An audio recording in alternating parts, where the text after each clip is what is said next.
الحمد لله عدد خلقه ورضا نفسه وزنة عرشه ومداد كلماته والصلاة والسلام على صفوة رسله وخير خلقه محمد وآله وصحبه.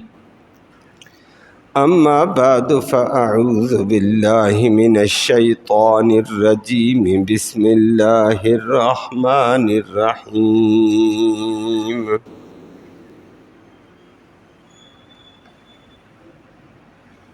ويسألونك عن المحيض قل هو أذى فاعتزلوا النساء في المحيض ولا تقربوهن حتى يطهرن فإذا تطهرن فأتوهن من حيث أمركم الله إن الله يحب التوابين ويحب المتطهرين.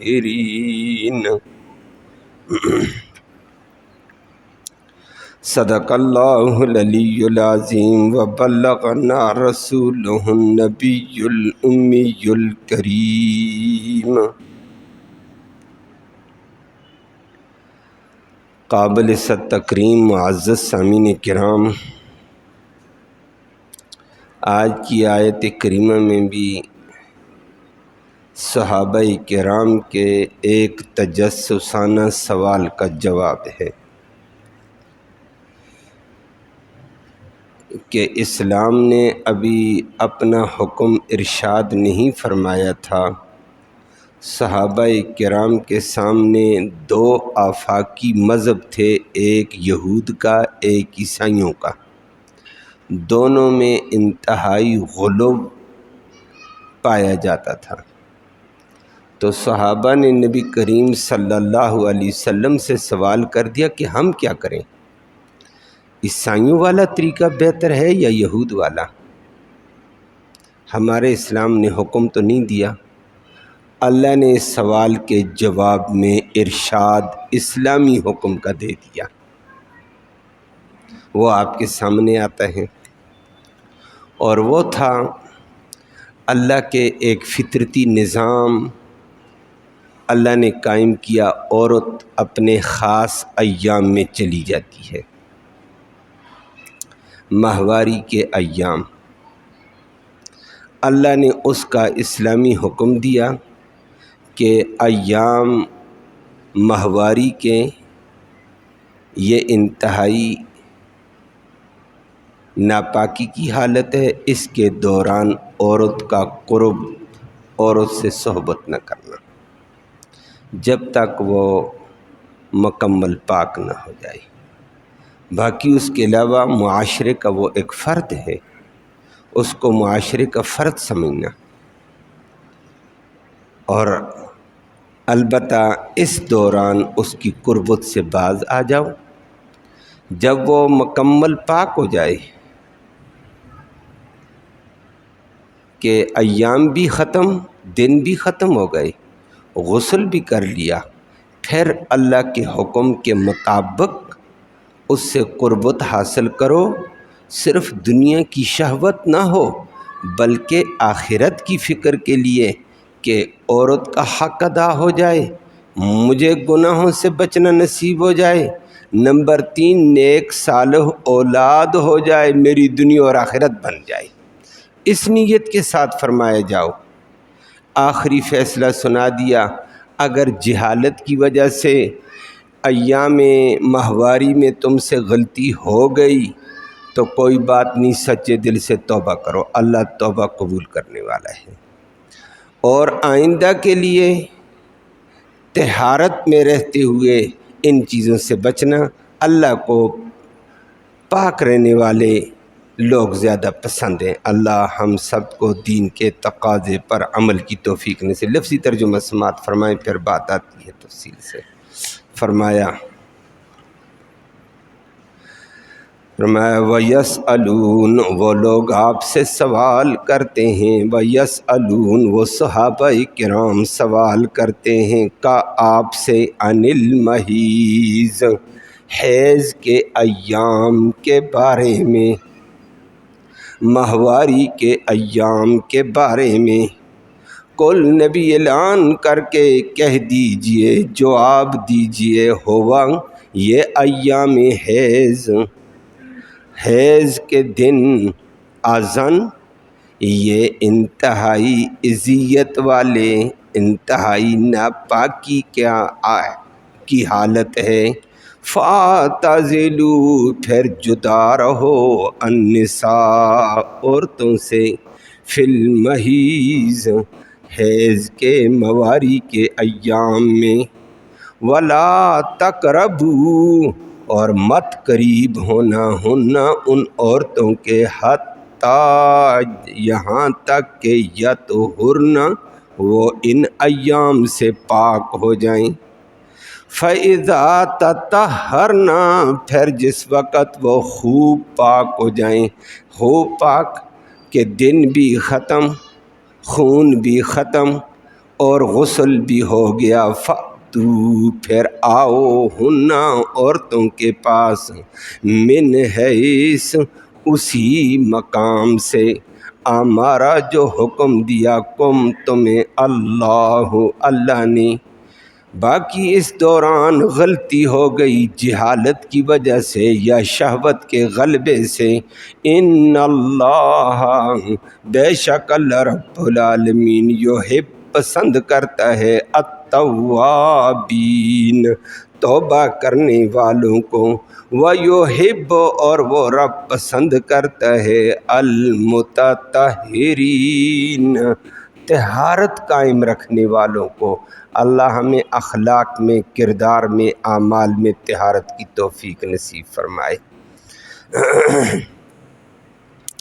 اس سے پہلے بھی یہود ہی کے حوالے سے احکام آپ نے تفصیل سے سنے تھے کہ یہود اور عیسائی عورتوں سے نکاح کے بجائے اپنی مسلمان عورتوں سے نکاح کرو، اور تفصیلی بات عمر بن خطاب کے حوالے سے، صحابہ کے حوالے سے آپ نے سنی کہ عمر بن خطاب نے جب دیکھا یہود و نصارہ اب وہ یہودی نہیں رہے، وہ عیسائی نہیں رہے، وہ دہریت میں چلے گئے ہیں، وہ کتاب نام کی چیز نہیں مانتے ہیں، تو وہ سیاسی طور پر نکاح کرتی ہیں یہود و عیسائیوں کی عورتیں، اور مسلمانوں کے اخلاق بگاڑنے کے لیے نکاح کرتی ہیں، مسلمانوں کے عقائد خراب کرنے کے لیے نکاح کرتی ہیں، مسلمانوں کے راز فاش کرنے کے لیے نکاح کرتی مسلمانوں سے۔ اس لیے اسلام نے کہا ایسی یہودی، ایسی عیسائی عورتوں سے بچنا بہتر ہے، اور صحابہ کرام نے اپنے دور میں یہودیوں کی اس کم بختی کو دیکھ کر عام فتویٰ دے دیا کہ آج کے بعد ایسے یہودیوں سے نکاح نہ کرنا۔ وہ تفصیل آپ نے سنی۔ آج بھی انہی یہودیوں کا، عیسائیوں کا موازنہ دیکھو، پھر اسلام کا حکم آیا۔ نبی کریم صلی اللہ علیہ وسلم کے ابتدائی دور میں آفاقی مذہب دو نظر آتے تھے۔ ایک عیسائیوں کا مذہب تھا، جو عیسیٰ علیہ السلام کے ماننے والے، عیسیٰ علیہ السلام کی انجیل کو ماننے والے، عیسیٰ علیہ السلام کی نبوت کے ماننے والے اپنے دعوے دار تھے۔ دوسرے مقابلے میں یہود تھے، وہ موسیٰ علیہ السلام کا ماننے والے، تورات کو ماننے والے، اور موسیٰ علیہ السلام کی نبوت کا اعتراف کرنے والے، ان کی تابعداری کا اقرار کرنے والے تھے۔ لیکن ان دونوں مذہبوں میں بہت دور نظر آتی تھی، بہت نظر آتا تھا۔ صحابہ کے سامنے نقشہ آیا، عیسائیوں کے ہاں ایک کنارہ پایا جاتا تھا، عیسائی عورت سے شادی کر لیتے، عورت اگر اپنے عذر والے ایام میں چلی گئی ہے، ماہواری والے ایام میں چلی گئی ہے، یہ اس پہ بات عرض کرتا ہوں، یہ ماہواری اللہ نے آدم کی بیٹیوں پر لکھی، یہ ایک فطرتی ان کو حق دیا گیا ہے۔ تو ان ایام میں اگر عورت چلی گئی تو عیسائی ان دنوں میں وہ عورت کو ناپاک سمجھتے ہی نہیں تھے۔ عیسائی آج بھی جو عیسائی ہیں، اب عیسائیت میں عیسائی نہیں ہے، اب دہریت ہے۔ اب وہ عیسیٰ علیہ السلام کا پیروکار ہونے کا دعویٰ ہی نہیں کرتے ہیں، انجیل کی بات ہی نہیں کرتے ہیں۔ وہ اس وقت وہ دہریت میں چلے گئے، لا مذہبہ، اسی لیے عیسائیوں سے شادی بھی جائز نہیں، عیسائی عورت سے۔ تو اس وقت ان کا یہ دعویٰ تھا، عیسیٰ علیہ السلام کا بھی دعویٰ تھا، انجیل کا بھی دعویٰ تھا، عیسیٰ علیہ السلام کی نبوت کے پیروکار ہونے کی بات بھی کرتے تھے، لیکن عورت کو ان ایام میں وہ ناپاک سمجھتے ہی نہیں تھے۔ عورت کے ساتھ بیٹھنا، کھانا، پینا، حتیٰ کہ عورت سے قربت، جماع، ہم بستری بھی کرتے تھے، کہتے ٹھیک ہے جی، سب کچھ جائز۔ یہ اس انتہا پہ تھے۔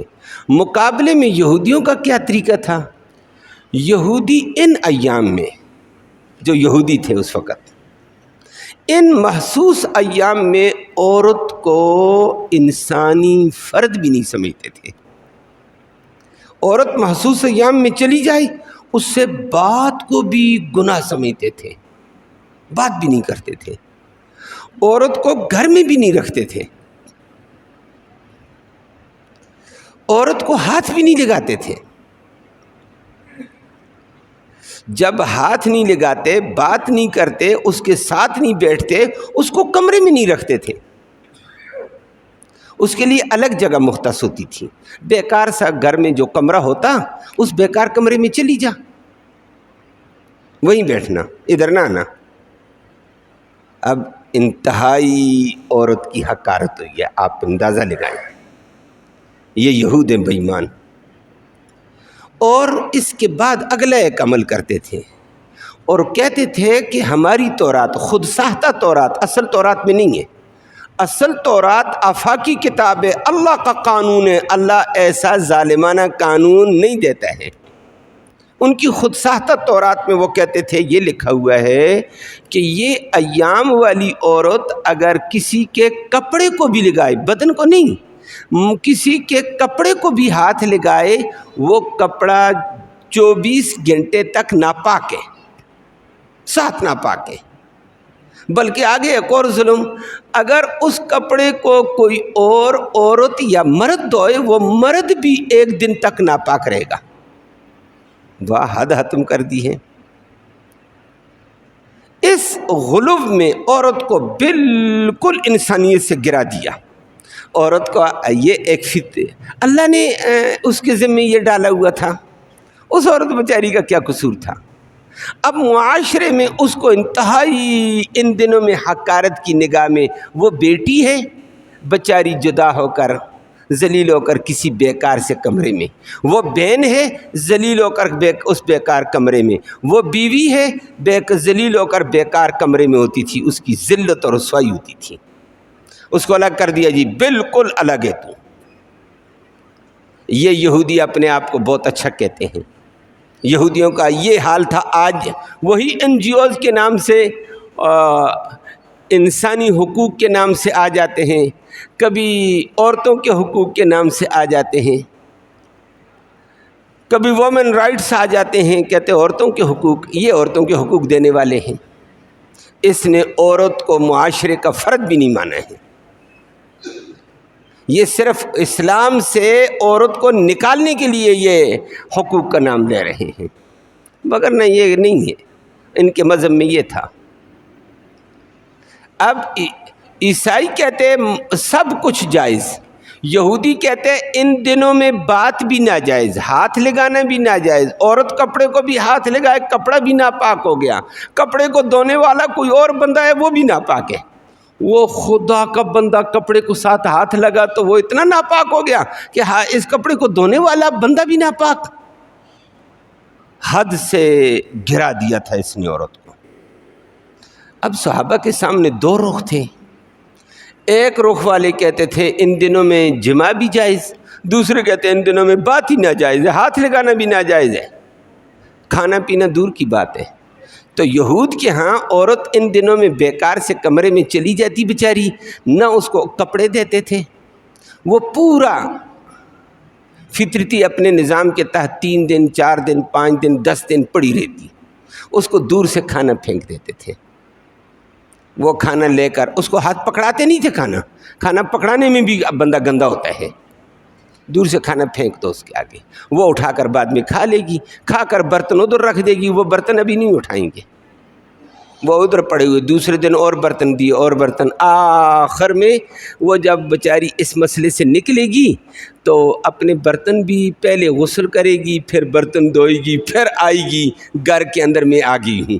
اب بتاؤ اس کو منہ دکھانا کیسا ہوگا؟ یہ بہن ہے، یہ بیٹی ہے، یہ کیسے آئے گی؟ اب صحابہ نے ان دونوں مذہبوں کے بعد سوال دماغ میں آتا تھا، اللہ کے نبی ہم کیا کریں؟ یہود یہ حالت میں ہیں، عیسائی اس حالت میں، ہمیں کیا کرنا چاہیے؟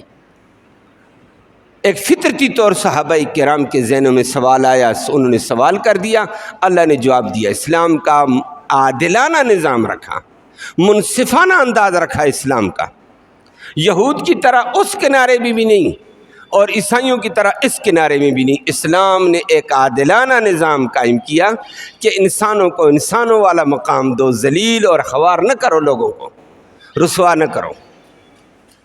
اور یہ عورت بیچاری کے اوپر اللہ نے ایک فطرتی نظام رکھا ہے۔ اب اس کے اوپر میں آگے عرض کرنے والا ہوں کہ اللہ نے کیا نظام رکھا، لیکن اسی ضمن میں یہ سمجھو یہ اللہ کا ایک فطرتی نظام ہے۔ اللہ کسی کو مرد پیدا کرتا ہے، کسی کو عورت۔ یہ آج کل بھی یہ چکر مکر لگا ہوا ہے، یہ فضولیات میں ہے، یہ اللہ سے ٹکر لینے والی باتیں ہیں کہ میں مرد بنوں اور میں عورت بنوں، یہ فضول باتیں ہیں، یہ تمسخر ہے دین کا، یہ شریعت کا تمسخر، اللہ کے قانون کا تمسخر ہیں۔ ایسے لوگ اللہ کے عذاب اور غضب کو دعوت دے رہے ہیں، لیکن انشاءاللہ کامیاب نہیں ہوں گے انشاءاللہ۔ اللہ علماء کرام کو جزائے خیر دے۔ وہ جو کامیاب ہوا تھا نا، وہ 2018 میں کامیاب ہوا۔ اس وقت علماء نے شور کیے، یہ میڈیا نہیں اٹھا رہا تھا، آج اٹھایا، لیکن علماء نے بھی اس کا حشر ادھر ادھر کر کے رکھ دیا۔ نظریاتی کونسل میں گیا، نظریاتی کونسل نے اس کو غیر شرعی قرار دے دیا، قومی اسمبلی سے پاس ہو چکا تھا، سینٹ میں رہتا تھا۔ اب اس کے بعد علماء کی ٹیم کے پاس آیا، علماء نے ماہرین کی ٹیم بٹھا کر، بڑے بڑے علماء اور ماہرین قانون بٹھا کر اس کو بالکل تبدیل کر کے کل سینٹ میں پیش کر دیا، بالکل تبدیل کیا، اسلامی شکوں پر لے آئے ہیں۔ انشاءاللہ اسلامی شکوں میں منظور ہوگا اور باطل کی ساری سازشیں اللہ ناکام کرے گا۔ اللہ رب العالمین ہمیشہ کے لیے اسلام کو بلندیاں نصیب فرمائے، حفاظت فرمائے۔ تو یہ الگ باتیں ہیں، خیر یہ ضمناً بات ہے۔ اللہ نے مرد بھی پیدا کیا، بات یہ ذکر کر رہا، عورت بھی پیدا کی، اور عورت کے اندر اللہ نے یہ عذر بھی رکھا ہے۔ وہ نبی کریم صلی اللہ علیہ وسلم نے فرمایا، نبی حجۃ الوداع میں چلے گئے، تمام صحابہ کرام ہیں، صحابیات ہیں، نبی کریم صلی اللہ علیہ وسلم کی ازواج ہیں، چلتے چلتے مدینہ سے چلتے ہوئے احرام باندھ کر گئے مکہ کی طرف۔ جیسے مکہ میں پہنچے، مقام صرف سے آگے گزرے، نبی نے پڑاؤ کیا، صبح دیکھا اما عائشہ انتہائی رو رہی ہیں، پریشان ہیں۔ کیوں؟ وہ اس عذر سے دوچار ہو گئی، اور پریشان اس لیے، فرط غم اس لیے ہے کہ لوگ حج کریں گے، میں حج کیسے کروں گی؟ لوگ بیت اللہ میں جائیں گے، میں کیسے جاؤں گی؟ تو میرے اوپر کیا کیفیت آ گئی ہے؟ لوگ سعادتیں حاصل کریں گے، نیکی والے محل سے گزریں گے، بڑے بڑے مناسک طے کریں گے، میں کیا کروں گی؟ اس فرط غم میں رو رہی ہے۔ نبی کریم صلی اللہ علیہ وسلم نے دیکھا، بڑی رو، کہا کیا تکلیف ہے؟ کہا کوئی تکلیف نہیں ہے۔ کہیں بیمار ہے؟ نہیں ہے، بیمار بھی نہیں ہے۔ کوئی درد ہے؟ نہیں ہے۔ اب اللہ کا نبی تھا، عام آدمی تو نہیں ہے۔ نبی کریم صلی اللہ علیہ وسلم نے فرمایا، اچھا آپ کو عذر تو نہیں پیش آ گیا؟ انفست، تو اپنے مخصوص ایام میں چلی گئی، خون کی روانگی ہو گئی ہے؟ اس نے کہا نام یا رسول اللہ، ہاں یا رسول اللہ یہ ہو گئی ہے، تو میں اس لیے رو رہی ہوں، لوگ نیکیاں کریں گے، میں کیا کروں گی؟ نبی کریم صلی اللہ علیہ وسلم فرمایا پریشان نہ ہو جاؤ، جو اللہ نے ایک فطرتی نظام قائم کیا اس میں بندہ معذور ہے، اس میں ہر کوئی معذور ہے، بہن ہے، بیٹی ہے، بیوی ہے، معذور ہے۔ فرمایا ان اللہ کتب ھذا علی بنات ابن آدم، اللہ نے آدم کی بیٹیوں کے اوپر یہ ایک چیز لازم کر دی ہے، اور یہ بن آدم کی بیٹیوں کی صحت کی دلیل ہے۔ اللہ کا فطرتی نظام فرمایا اگر مہینے کے اندر یہ کیفیت عورت کو لاحق نہ ہو، عورت طرح طرح کی بیماریوں میں مبتلا ہو جائے گی۔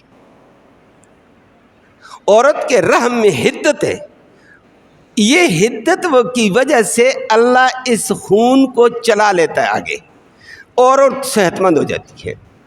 اگر یہ اندر رہ جائے طرح طرح کی بیماریاں پیدا کر دے گا، حتیٰ کہ عورت کا دماغ بھی فیل ہو جائے گا۔ اور تو اور فرمایا یہ تو تمہاری صحت کی دلیل ہے، اللہ نے کرم کا فیصلہ کیا تمہارے اوپر، اللہ نے مرد بھی پیدا کیا، عورت بھی پیدا کی، اندر کی استعداد اور صلاحیت بھی اس رب نے پیدا کی ہے۔ تمہارے اندر کتنی حدت ہے، کتنی حرارت ہے، کیا کیا عروق اور شریانیں ہیں، وہ اللہ کو پتہ تھا۔ اللہ نے اس تیزی کے ساتھ اس چلنے والے خون کو رواں کیا تاکہ عورت اعتدال صحت پر رہے۔ تو فرمایا یہ تمہاری صحت کی دلیل ہے، کوئی بات نہیں، اللہ نے پھر تمہارے لیے کرم بھی کیا ہے۔ یہ دن آ گئے، دو باتیں ہیں۔ فرمایا فرض نماز ساکت، فرض نماز چھوڑ دے گی کہ ناپاکی کی حالت میں ہے، اور بعد میں قضا فرمایا نہیں ہے، قضا بھی نہیں ہے۔ تو فرمایا اللہ نے عذر بھی رکھا لیکن تیرے اوپر اپنا حکم بھی اٹھا لیا، سہولت دے دی۔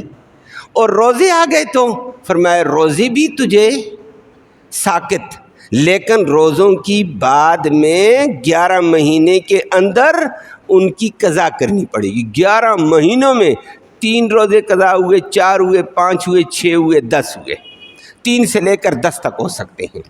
تو وہ 11 مہینوں میں ہر مہینے میں ایک ایک روزہ بھی رکھتا، آسانی کے ساتھ قضا ہے، کوئی دقت۔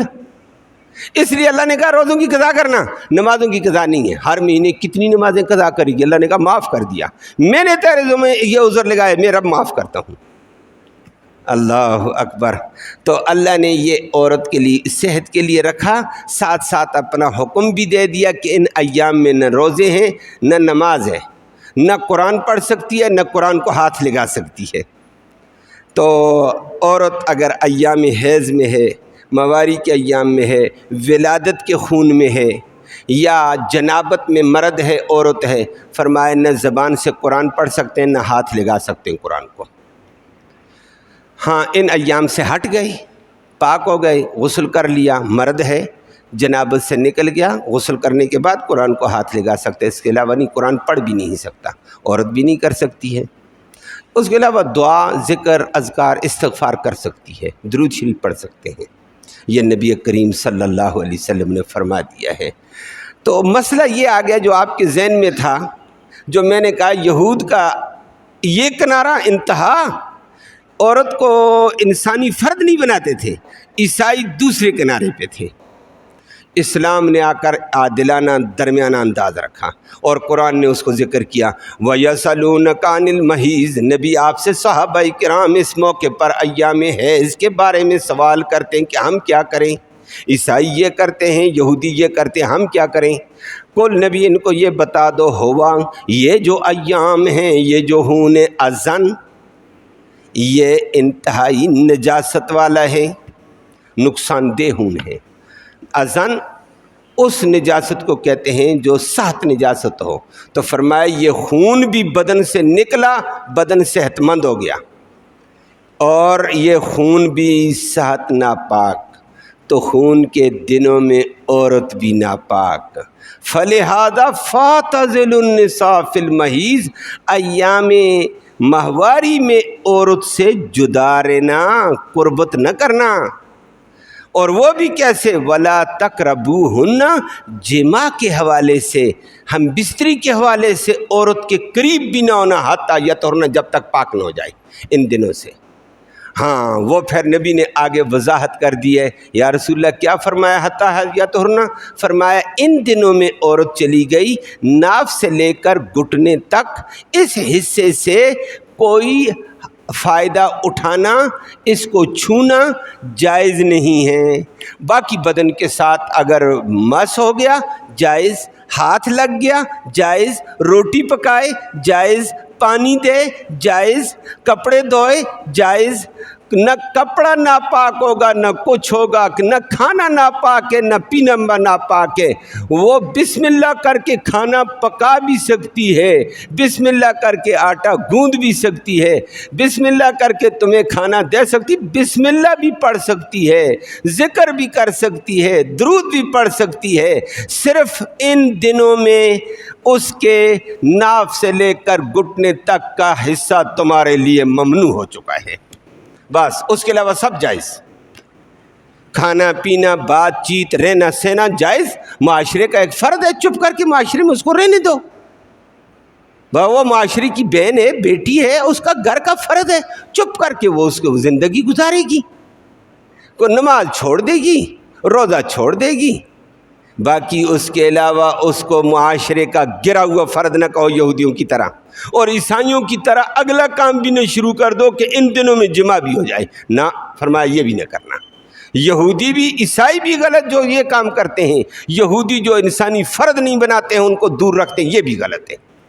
فرمایا تم نے یہ کرنا ہے. فَإِذَا تَطَهَّرْنَ، جب عورت خوب پاک ہو گئی کہ ایہون کے دن بھی ختم، غسل بھی کر لیا، اب فَاتُوهُنَّ مِنْ حَيْثُ أَمَرَكُمُ اللَّهُ، پھر اس کے پاس جاؤ اسی مناسب مقام سے جہاں کا اللہ نے حکم دیا، پھر اس کے پاس جا سکتے ہو جمعہ کے لیے. لیکن اسی کے ساتھ کبھی کبھی ایسی بھی ہوتا ہے کہ جہالت کی وجہ سے نہیں پتہ چلا، انہی ایام میں جمع کر گئی، ہم بستری کر گئی، یا شہوت کے غلبے سے، نوجوان طبقہ شہوت کے غلبے میں ہوتا ہے، شہوت کے غلبے میں اور اس عمل سے گزر گیا، جہالت کی وجہ سے اس عمل سے گزر گیا. تو فرمایا نہیں پتہ تھا، شہوت کا غلبہ تھا، مسئلے کا نہیں پتہ تھا، جہالت تھی، اس کام شیطانی شہوت کا غلبہ آ گیا. تو فرمایا توبہ کرو، ان اللہ یحب التوابین، اللہ توبہ قبول کرنے والا ہے. توبہ کر لو، لیکن آئندہ کے لیے اس دوران اس کیفیت میں عورت ہو قریب نہ جانا. عورت کو بھی تکلیف اور بیماری لگ سکتی ہے، تمہیں بھی بیماری اور تکلیف لگ سکتی ہے. اللہ اکبر. حدیث میں نبی کریم صلی اللہ علیہ وسلم نے اس کی پھر مزید وضاحت فرمائی. جب اللہ نے ان 3 دن، 4 دن، 5 دن، 10 دن، 3 سے لے کر 10 دن ہوتے ہیں یہ ایام، اب ان دنوں میں کہہ دیا ہے کہ اس سے ہم بستری نہ کر، باقی گھر کا فرد ہے، وہ کھانا پینا، بات چیت، رہنا سہنا، ہاتھ لگانا، بیٹھنا، اٹھنا، لیٹنا سب جائز. صرف ناف سے لے کر گھٹنے تک کے حصے سے نفع اٹھانا جائز نہیں، مس کرنا جائز نہیں، چھونا جائز نہیں. تو سب باقی سب جائز.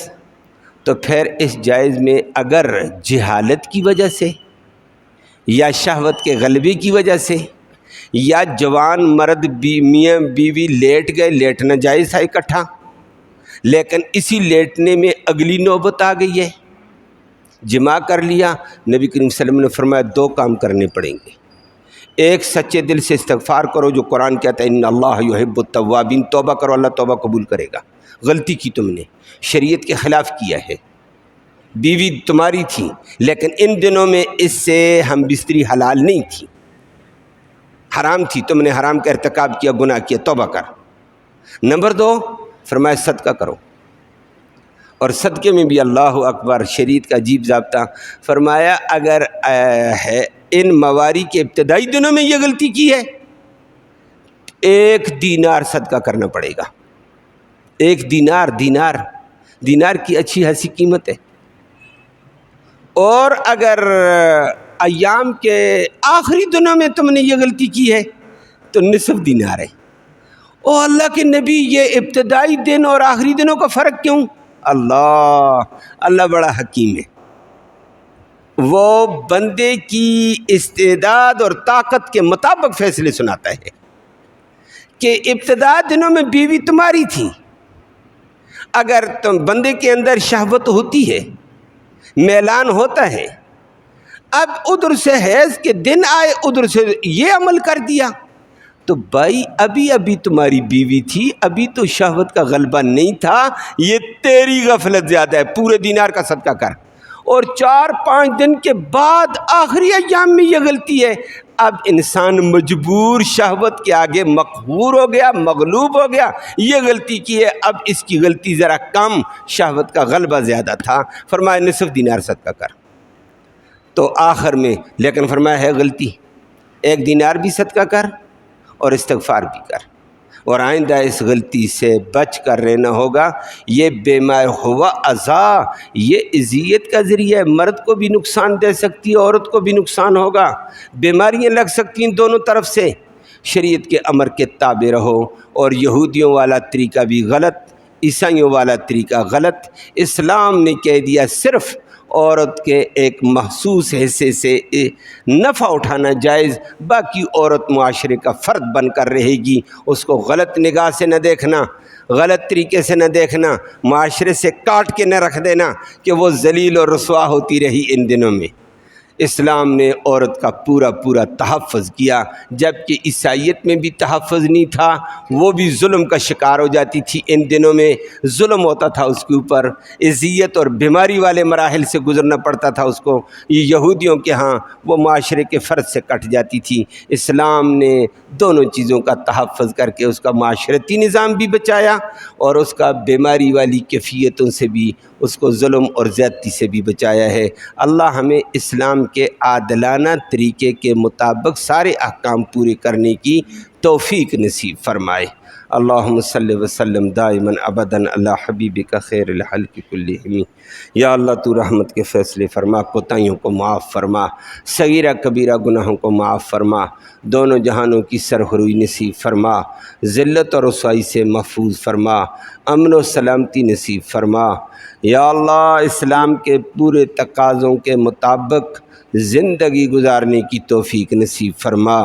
یا اللہ اس قرآن کے سننے سنانے کو قبول فرما، اس کا ایصال ثواب ہمارے اعزاء اقارب جو دنیا سے فوت ہو چکے ہیں ان کی روح کو تحفے کی شکل میں اس کا ثواب پہنچا، ان کی مغفرت کے فیصلے فرما، ان کو جنت الفردوس میں اعلیٰ مقام نصیب فرما، زندوں کو ہدایت اسلام نصیب فرما۔